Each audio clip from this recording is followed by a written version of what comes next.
법원이 윤석열 대통령에 대한 구속 취소 청구를 받아들였습니다.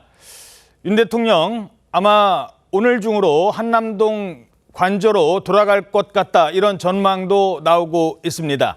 윤석열 대통령이 받고 있는 재판 크게 두 가지입니다. 탄핵 심판, 그리고 내란죄 혐의 수사와 관련된 재판. 근데 이 중에서 오늘 말씀드리는 거는 탄핵이 아닌 내란죄와 관련된, 그동안의 많은 논란과 관련된 법원의 판단입니다. 그 점부터 먼저 말씀드리겠습니다.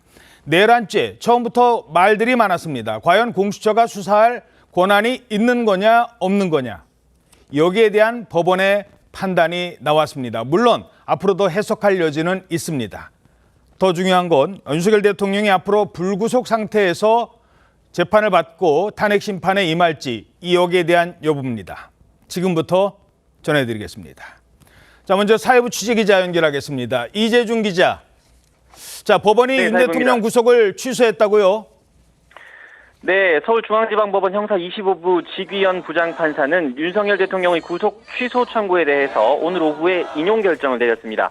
이 공수처가 윤 대통령을 한남동 관저에서 체포한 지 51일 만이고 서울 서부지방법원이 구속영장을 발부한 지 47일 만입니다. 윤 대통령은 지난달 4일 법원에 구속 취소를 청구했고 재판부는 지난달 20일 신문기를 진행했습니다. 신문에서 윤 대통령 측은 구속기간이 만료된 이후 이루어진 불법 기소라며 즉시 석방돼야 한다는 주장을 했는데 이 주장이 받아들여졌습니다. 재판부는 구속기간은 날이 아닌 실제 시간으로 계산하는 것이 타당하다라고 이유를 밝혔습니다. 이와 함께 구속기간 내에 기소를 했더라도 구속을 취소해야 한다고 했습니다. 이 공수처법상 공수처의 수사 범위에 내란죄가 포함되는지에 대해 의문이 있다며 수사 과정의 적법성에 관한 의문의 여지를 해소하는 것이 바람직하므로 구속 취소 결정을 하는 것이 상당하다라고 덧붙였습니다. 지금 서울구치소에 수감 중인 윤 대통령은 만약 석방 지휘서가 도착을 한다면 절차를 마친 뒤에 한남동 관저로 돌아가게 됩니다. 지금까지 사회부에서 전해드렸습니다. 자, 석방 지휘서가 도착을 하면 현재까지 저희 TV조선 취재 결과 오늘 중으로도 한남동 관저로 돌아갈 수 있다고 합니다.